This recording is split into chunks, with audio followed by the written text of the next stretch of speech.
Can you change someone who doesn't want to change? The answer is yes. However, to change someone who doesn't want to change, you must find something called leverage. Leverage is what makes change go from a should to a must. Write this down: change is never a matter of ability. It's always a matter of motivation. Another word for motivation is drive or reasons. I'll say it again: change is never about ability. Anyone can change. It's always about motivation, drive, or reasons. I remember working one time with a woman who was very health-oriented. She was a colon hydrotherapist, yet she was very ill. You can make yourself sick no matter what you eat or how well you take care of yourself if what's happening in your mind keeps you unwell. She was a constant worrier. I remember talking with her, trying to help her. We were doing an intervention, and I wanted to help her find a way to make the changes she already knew were necessary. She knew what she needed to do. Have you ever felt that way? How many of you have an area of your life where you know exactly what you need to do, but you're not doing it? Who can relate? Say, I. The only reason you're not doing it is because you don't have strong enough reasons. Whatever you're doing that's not good for you is still meeting some of your needs. Maybe for certainty, significance, variety, or connection. You learned that the other day, right? You can meet your needs in negative ways, but the reason you want to change is because those behaviors don't meet all your needs, like growth, contribution, or love. So to create real change, we need more reasons, enough to push us over the edge. If you want to make a shift, you have to make it a must. That's the goal: make it a must. That's why I always say anyone can change. It's not a matter of ability. It's a matter of motivation. We have to find what's going to motivate them, what's going to create leverage, what's going to make change a must for them. Now, change happens in seconds.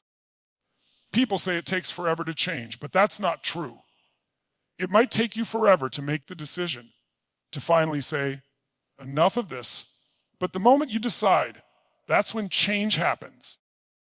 Who's been in a relationship way too long? Who's stayed in one far past the point they knew they should? Say, I. You knew it was wrong. You knew it wasn't good for them. And you knew it wasn't good for you. So why'd you stay?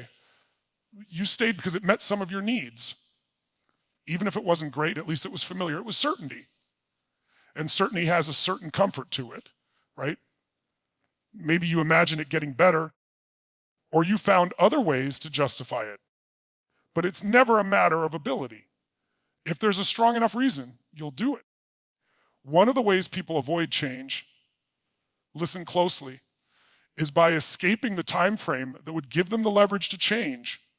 If you've ever wondered how someone could go to a doctor, be told they have lung cancer, be warned that if they don't stop smoking, they'll die, and still keep smoking, here's why. You'd think that would be enough leverage, right? For some it is, but for others, it's not. Why? Because their brain says, well, George Burns smoked until he was 102. They rationalize. They say, no one really knows the future, so they make up a story. Or they escape the leverage by saying, I've smoked for years and I've been fine. We've all had moments of real change. Who's had a relationship like that, where you finally reached the point and said, no more? Not another moment. I'm out of here. You link pain to the past, pain to the present, and pain to the future. And when there's pain in all three, past, present, and future, there's no escape. That's when you change. So if there's something in your life that still needs to change and hasn't, it's because you don't yet have enough leverage. You have to use pain judiciously, just enough in short bursts to break the pattern. Here's an example. How many of you have had a certain food, alcohol, or dessert you loved until one day you had an experience where what you consumed came out of you in multiple directions? After that, you had no desire for it.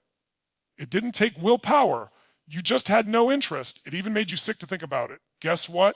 You changed in a moment. How did that happen? In that instant, your brain changed what associated with that food or drink. There's a technical term for it, neuroassociation. It simply means your brain linked pain to something it used to link pleasure to. When you link enough pain to something, your brain will avoid it at all costs. When you link enough pleasure, your brain will go after it. The bottom line is this: what happens to us can be horrific, but what really controls us is the meaning we attach to it. Have you gotten that now? No matter how horrific the experience, we can heal from anything if we can find a greater meaning, one that makes us stronger. That makes us care more, give more, live more. Meaning is power. Change the meaning and you change your life. We are not our biography. We are the decisions we make about what things mean and what we're going to do about them. One night I had the TV on in the background, some old movie or news. I looked up and saw a black and white film, A Christmas Carol, the Dickens classic. As I watched, I saw it through completely different eyes. What is A Christmas Carol really about? You all know the story. The main character, Scrooge, is a man who doesn't want to change. He believes he's successful because he's mean. He had a partner he loved who died, and in his grief and anger, he decided to hate the world. He was very financially successful and believed it was because of his cruelty. Many times in life, we do things and think they're the reason for our success or failure, but often they have nothing to do with it. Think about this. If you're in a relationship that's full of love and passion, the greatest you've ever had, and then suddenly it ends brutally and painfully, what will your brain do? It never wants to feel that pain again. So it makes up a meaning, a kind of emotional wall to protect you. But that same wall that protects you also imprisons you. If you were in that great relationship and it ended painfully, your brain might decide, relationships are painful. Don't ever get that close again. And on the surface, that belief will protect you. But you'll live in pain for the rest of your life because you'll never have another deep connection. Or your brain might generalize, that's how men are, or that's how women are, or that's how people from that country are.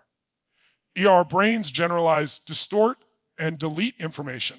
If we don't think clearly, our survival mind will trap us. To free ourselves, we have to break those associations. We have to say, no, it wasn't relationships. It wasn't men or women. It was the way we interacted. We just had different values. How many of you have made up a meaning in the past?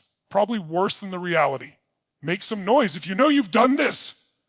So that night, as I watched the film, I realized something.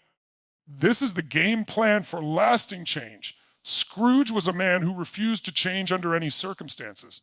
He believed his meanness made him successful. It wasn't true, but he believed it. And we always act according to our beliefs. The only way to have peace is to free yourself from those limiting meanings. As I kept watching, it hit me this man changed completely, and he changed fast. How did it happen? 3 neuro-associative conditioning specialists showed up at his house, 3 ghosts. And what did they do? They made him associate massive pain to his past, to everything that had led him there. Then, when he thought he couldn't take any more, they brought him to the present and gave him unbearable pain there too. And just when he thought it was over, they took him into the future all the way to the moment of his death and gave him the deepest pain imaginable. And then suddenly he woke up. He realized he could change it all right now. How fast did he change, my friends? How fast? In a heartbeat. Why? Because he felt pain in the past, pain in the present, and pain in the future. There was nowhere left to escape. The leverage was there. If I put a wall here, here, and behind you, and I start closing them in, you'll move. You'll have to move. That's leverage. That's what creates change. So let's use that for ourselves to free ourselves. Who's up for that?